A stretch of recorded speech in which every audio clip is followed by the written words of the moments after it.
Hello అండి, అందరికీ నమస్కారం. ఎలా ఉన్నారు? బాగున్నారా? మీరు బాగున్నారు, నేను మనస్ఫూర్తిగా కోరుకుంటున్నా. నేను మీ శ్రీజ. మీకు కూడా ఇలా తినాలనిపిస్తుంది కదా? అయితే చూసేద్దామా? రొయ్యల పికిల్, రొయ్యల పచ్చడి చూసేద్దామా? ముందుగా నేనైతే 1 kg తీసుకున్నాను రొయ్యలు. 100 కౌంట్లు కూడా చెప్తున్నాను. ఇలా అయితే తీసుకున్నాను. అన్నయ్య తీసుకొచ్చాడు. మనం ఈ రొయ్యల పచ్చడిలో కావలసిన పదార్థాలు: కొంచెం ఆవాలు, 2 టీ స్పూన్ ధనియాలు, 4 లవంగం, 5 చెక్క, ఇవన్నీ తీసుకొని దోరగా వేయించుకోవాలి. వేయించుకున్నాక పొడి చేసుకోవాలి. ఓకేనా? ఇందాక చూపించాను కదా, అలాగనమాట. తర్వాత మనం ఇందాక వాటర్ ఇంకే వరకు ఫస్ట్ వేసి ఉడకపెట్టుకున్నాం కదా, ఈ రొయ్యల్ని ఇంకో స్టవ్ పైన ఆయిల్ పోసి డీప్ ఫ్రై చేసుకోవాలి. అర్థమవుతుందా? ఇలా కొంచెం ఎర్రగా వచ్చే వరకు డీప్ ఫ్రై చేసుకోవాలి. ఆ డీప్ ఫ్రై చేసుకున్న దాంట్లోనే మిగిలిన నూనెలోనే అల్లం పేస్ట్, నేను కిలోకి 3 స్పూన్ వేస్తున్నాను. అల్లం పేస్ట్ నిల్వ ఉండేది కాదు, ఫ్రెష్గా వేసుకోవాలన్నమాట. ఓకేనా? ఈ విధంగా చేసుకుంటే ఎన్ని రోజులు ఉండదు, 20 days, 1 month. అంటే తాలింపు పెట్టుకోకుంటే 1 month ఉంటుంది. నేనైతే తాలింపు కూడా పెట్టాను. చూసారా? అల్లం పేస్ట్ వేసాను. పచ్చి వాసన అంతా పోయే వరకు సిమ్లోనే బాగా వేయించుకుంటూ ఉండాలన్నమాట. తర్వాత సరిపడా కారం,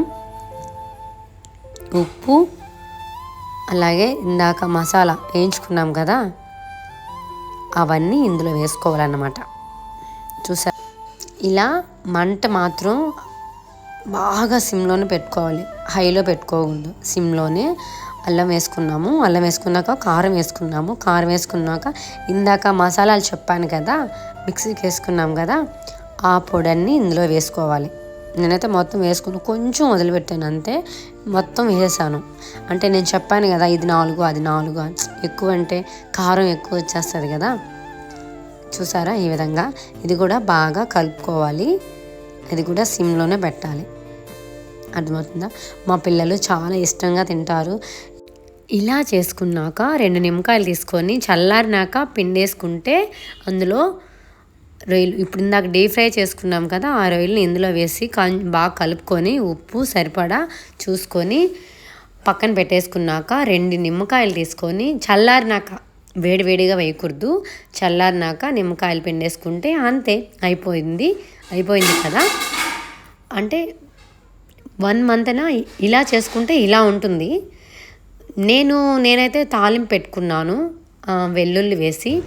ఇలా అయితే మన ఇంట్లో 1 week కాబట్టి 1 week 2 weeks వరకు ఉంటుంది. నేనైతే ఈ విధంగా అయితే చేసుకున్నాను. సో తాలింపుకి కావాల్సినవి చూసేద్దాం రండి.